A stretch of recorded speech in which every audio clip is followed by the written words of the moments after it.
The current Ukraine-Russia crisis will have a serious impact on South Africa's food security and poses a risk to parts of the agricultural sector. Agri SA therefore asked government to suspend fuel levies to relieve pressure on food prices. Kulani Siweya from Agri SA sheds some light on this matter. Lise gesels ook met Botha oor hoe Herlewingslandbou sy wins vergroot het. Maar voor ons by al die insiggewende gesprekke uitkom, hier is Lise met die nuus.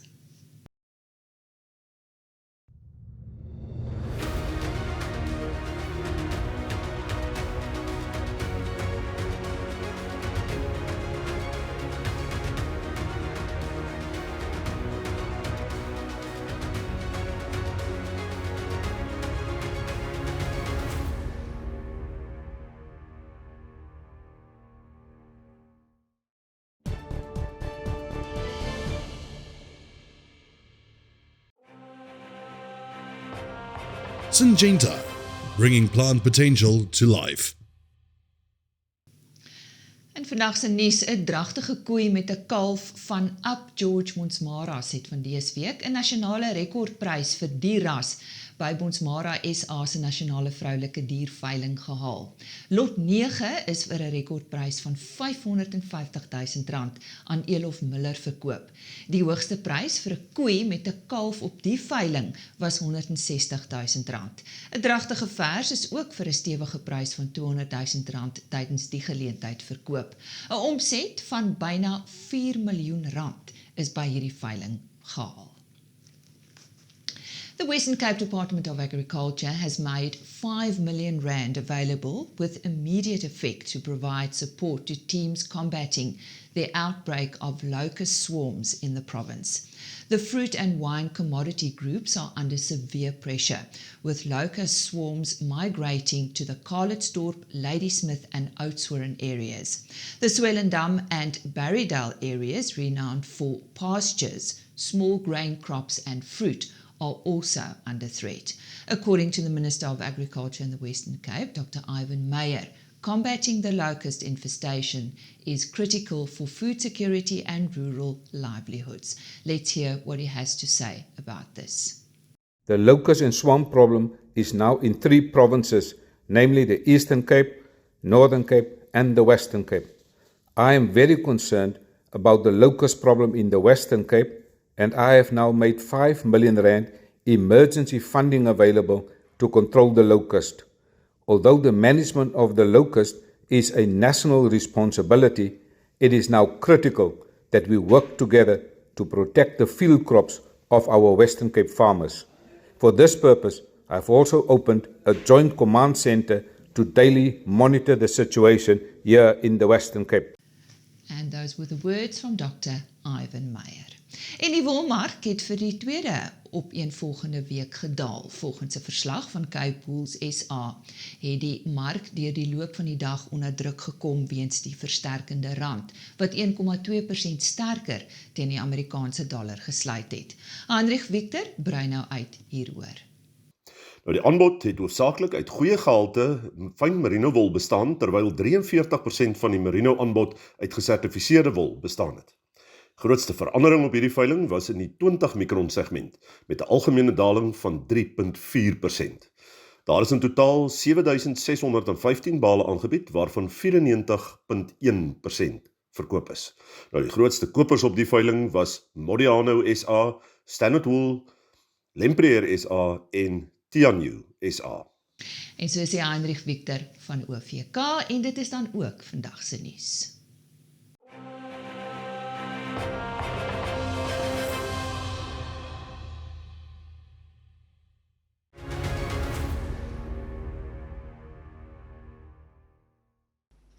Various organizations' research and analysis have revealed that the Ukraine-Russia crisis will have a serious impact on South Africa's food security and poses very real risks to part of the agricultural sector. Joining me now is Kulani Siweya. He's economist at Agri SA. Kulani, have we really started to see the effects of the tension between Russia and Ukraine yet? Well, the effect has not trickled in per se, but we are seeing the wave coming, in particular when you consider fuel prices as well as food prices. As it stands with this crisis that has been playing out between Russia and Ukraine, we have seen Brent crude oil or oil prices in general just escalating to levels that they've never reached before.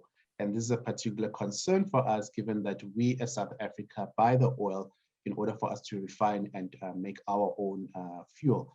Now, with the prices that are escalating in this regard, we are then poised or positioned to see a drastic increase in fuel prices in the next month. But of course, that will also have other implications for food prices, for inflation, and possibly interest rates in the long run. Talking about the future, how will it affect our economy? Yeah, look, I think maybe the best thing to do is just maybe to contextualize the situation as it stands. Russia and Ukraine are very significant players when it comes to the global wheat exports in the world. As South Africa, we take about 30% of our wheat imports from those particular countries, given that we're a net importer. Now, when these countries are in this situation that they're finding themselves in, the crisis that's playing out, it's posing a risk for wheat prices, but also for fertilizer and fuel prices, as I noted earlier on, given that Russia is a leading producer for this particular ingredients and inputs which are important for the sector. Now, when the fuel prices go up, when fertilizers go up, it will have an implication on food prices, it will have an implication on inflation, and that doesn't bode well, given that the consumer is already strained, the sector is already strained, given the high input costs that are increasing. And I mean, you probably remember that from the 1st of April, we're also expecting a 9.61% increase in electricity prices. So as you can see, there's just a whole lot of escalation in input prices, but at the same time, incomes have also been hit. So the economy will probably be dented by this crisis if it plays out further than what it's currently doing. And our agricultural industry, is it all bad? Sure, it's a mixed question. It's a mixed answer in that regard. It's concerning given the input situation that we are seeing. It's concerning that the sanctions that have been imposed on these particular countries, which are significant again for our trade. And we are the second largest producer and supplier of apples and pears to Russia in this regard. But the sanctions that have been imposed, trading will definitely be hit. We have seen shipping lines as well not heading out to those certain regions in the Red Sea region in particular, given the sanctions. And that has an implication on then the supply chain of things. So yes, on the one side, we are concerned in that regard, but also it's also an opportunity, but this is more of a long-term conversation for us to explore and open up new markets that we traditionally didn't export to rather. For example, the Far East and China, where then we can probably then use these as alternatives. And that would just aid the sector in making sure that when these kind of shocks happen, then the sector doesn't necessarily feel the impact as badly as we would right now. But that takes time. It does definitely take time. And I think this is one of the conversations that we need to be having with government and expecting them to do, where they then open up the markets. They have conversations around market access. But again, that's a long-term conversation that needs to be had. But in the short term, there's other interventions that can be considered. And one of them that we've called for as Agri SA is maybe the suspension of the fuel levies, which would then aid in insulating the sector from the impacts that is currently playing out. So let's talk about this. How will your organization go about to drive this? Yeah, look, so we're in constant engagement with the relevant stakeholders when it comes to such matters. In this regard, we are communicating between ourselves as well as the National Treasury, as well as the Department of Mineral Resources and Energy, because we just feel that while the crisis still persists, the government needs to intervene by suspending these levies, and that will soften the blow on the consumers, on the sector themselves, given that 30% of the price that we pay on fuel goes to these particular levies. And just to give you a clear picture, if we didn't have these levies in place, petrol prices should be sitting between 9 rand to 11 rand per liter. But currently we're paying over 20 rand. And that just tells you how significant the fuel levies are. And once those are suspended, the country, the consumer, the sector will probably then be in a better position just to ride the wave in the short term. Kulani Siweya, Agri SA's economist.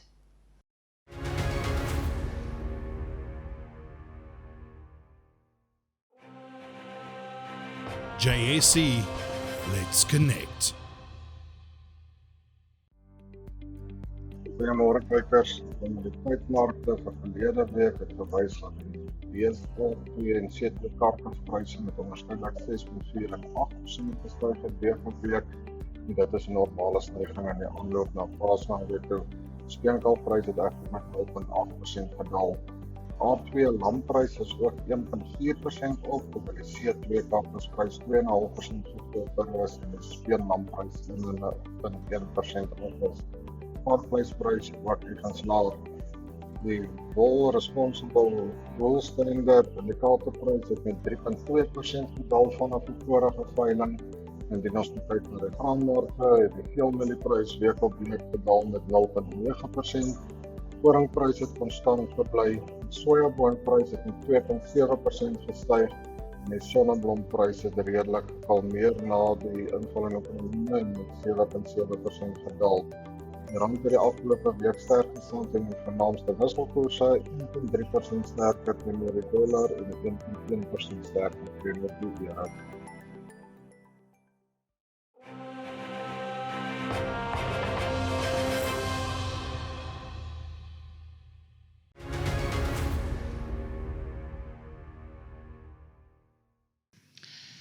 Herlewingslandbou is deel van Hannes Botha se lewe deesdae. Hy's 'n boer daar van die Carolina omgewing en ons gesels vandag met hom juis hieroor en 'n sukses wat hy hiermee behaal het. Hannes, vertel net eers kortliks vir ons van die plaas en die familie. Hallo Lise, ja, nee, ons is in die Carolina omgewing, hier op die oostelike Hoëveld. Ek en my broer is die derde generasie, pa is nog steeds op die plaas. Ons boer maar gemeng, mielies, sojas. Broer gebruik nog aardappels of verbou nog aardappels. En dan het ons maar 'n veefaktor van beeste en wolskape. Dit is wat ons maar vir die laaste paar dekades daar doen. En ja, hier en daar veranderings, bietjie meer diversiteit wat bykom, maar kortliks is dit, ja. Nou dis presies waaroor ons vandag met jou gesels, is julle sukses met julle herlewingslandboupraktyke. Die besluit om alternatiewe roetes te volg of hierdie aanpassing te maak het nie sommer net gebeur nie. Vertel vir ons, wat het julle gedwing om hierdie besluite te maak? Ja, ek dink nie gedwing is die verkeerde woord nie. Ek het baie gedryf gevoel om dit te doen. Aanvanklik was dit verseker net 'n finansiële besluit. Ek moes een of ander praktykverandering aanbring om meer winsgewend te wees. Ons saaiery was net nie meer so winsgewend soos wat ons gewoond is nie. En ja, al hoe meer insetkostes vir maar dieselfde wins indien enige wins. So risiko het uit die aard bietjie hand uitgeruk. So dit het begin met die finansiële besluit. Ek het eintlik begin kyk hoe gaan ons die vee meer inkorporeer op die saaiery. En dit het my toe nou maar op hierdie spoor gekry van die herlewingslandbou. En ja, dit het begin met die vee en besef wat ons daarmee kon doen. Maar ja, dis hoe dit begin het. Naderhand het ek besef, maar ek het eintlik 'n verantwoordelikheid om so te boer en meer navorsing besef wat ons impak as konvensionele boere op die omgewing en die mensdom is. So ja, dit het regtig vir my ook 'n dieper morele besluit geword op die einde van die dag. Maar hoe en waar het julle begin, Hannes? Want ons het 'n redelike sterk veefaktor en dit is die eenvoudigste manier om te begin is om jou vee te gebruik. Ultrahoë drukbeweiding, totale weiding is die woord wat hulle deesdae ook gebruik, waar jy vee gebruik om jou veld se kapasiteit te verhoog en ook sodoende jou veld te verbeter, waar dan baie prosesse dan ook verbeter, onder andere fotosintese, beter veldproduksie, ou plante wat ons lank nie gesien het nie wat terugkeer. Weet, op daai manier kan jy jou weiding baie goed beheer. Dis waarmee ek begin het, maar ek het gou oorgeskakel by die saaiery ook. In 2019 het ons sommer in die eerste seisoen so 40% van ons normale bemesting gesny. En met komposteers en ekstrakte begin, maar ja, die tweede seisoen het ek sommer al die die kunsmis faktor uitgehaal. Ons gebruik glad nie meer kunsmis nie. Swamdoder word glad nie gespuit nie. Insekdoder word wel noodgedwonge op spesifieke plekke gebruik. Die stelsel sê jy boots die natuur na. Brei bietjie uit hieroor. Man ja, ons het weer eens as konvensionele boere, het ons regtig waar die natuurlike prosesse so versteur dat ons nie eintlik eers meer notisie neem daarvan nie, want dit bestaan nie eintlik meer op ons plase nie, as ons kan eerlik wees met mekaar. Vir my, wat 'n gelowige is dit natuurlik, dis die Here se ontwerp, wat ek nou eers sien hoe dit eintlik moet gebeur. En as ons regtig net so 'n bietjie nederig kan raak en besef, maar hierdie wat vir ons gegee is perfek ontwerp, en hoe minder ons interfereer, hoe beter. Hy het vir ons 'n stelsel gegee wat eintlik selfonderhoudend is. Ja, daar's uitdagings, en ongelukkig het ons op 'n plek gekom waar ons dit nou weer moet herstel, en dis waar die herlewingslandbou, die benaming, sou ek sê, vir my regtig betekenis begin kry. En dan voorsien hierdie stelsel natuurlike bemesting. Verduidelik vir ons? Om die waarheid te sê, fokus ek nie regtig baie op bemesting nie. Wat die vee wel inbring is bemesting ook, wanneer ek ook op die lande die oesreste ultrahoë druk weidingspraktyke toepas, dan is daar wel 'n bemestingfaktor wat bykom. Maar jy het al die bemesting en minerale wat jy nodig het, is in die natuur beskikbaar. Dit is net vasgelê, oordat die organismes nie daar is om dit vir jou te ontgin en plantopneembaar te maak. Daar is nie 'n grond in die wêreld wat te arm is om op te boer nie. Dit gaan absoluut oor wat se lewe daar in die grond is. Die Amazone byvoorbeeld is die swakste grond omtrent op die aardbol. Maar as jy net kyk wat daar groei, dan is dit 'n baie goeie aanduiding van wat kan gebeur as die organismes met rus gelaat word en toegelaat word om hulle werk te doen. Ja, bemesting is eintlik glad nie meer vir my 'n issue nie. As ons net vat wat in die atmosfeer beskikbaar is wat stikstof aanbetref. Stikstof is al 75.000 ton bo elke hektaar in die lug beskikbaar. Al wat ons moet doen is om die plante daar te hê wat dit vir ons ontgin en die organismes met rus te laat, sodat daai simbiotiese verhouding vir ons tot voordeel kan werk.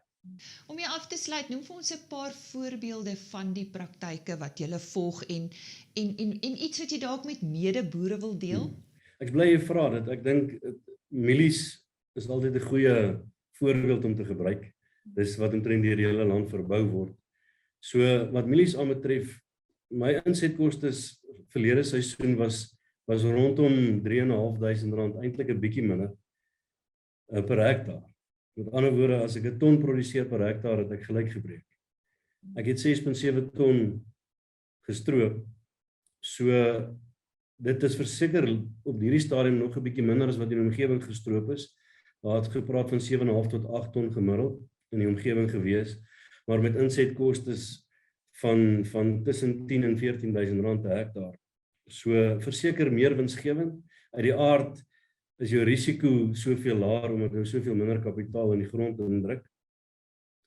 En terselfdertyd verbeter jou grond sonder twyfel. Ek kan nie sê teen watter tempo nie, so dis nie iets wat ek kan kwantifiseer nie, maar ek kan vir jou sê jou grond verbeter, so jy kan te wag te wees dat oor 'n tydperk gaan jou opbrengste al beter en beter word, maar jou insette gaan nie styg nie. So op die langtermyn maak dit net sin, soos 'n kopskyf van tonne per hektaar na wins per hektaar. En nie net wins op jou lande nie, maar oor die totale hektare van jou plaasweiding ingesloot. So ja, ek dink die beste manier om te begin is om jouself in te lig rondom kompos en kompostee, want dis eintlik maar net 'n enting van organismes. En die dekgewasse wat ons daarbey inbring, voed hierdie organismes en sorg dat hulle aan die lewe bly. Organiese materiaal is baie belangrik, maar daar's niks wat jou grond so vinnig verander en herstel soos 'n groot diverse groep dekgewasse vir so lank as moontlik in die grond. Lewendige wortels, dis die wagwoord.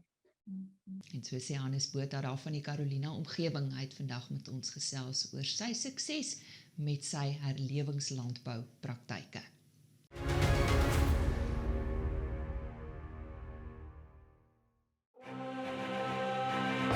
BKB, die betroubare tuiste van landbou.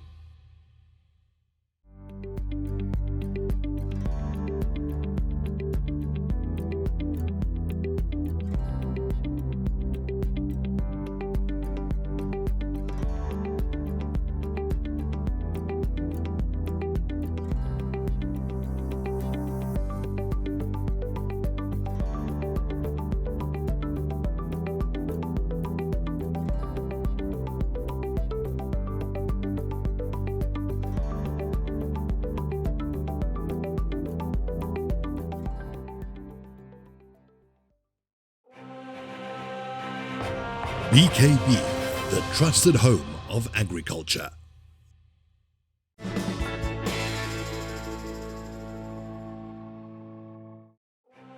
Elanco, we are driven by our vision of food and companionship enriching life.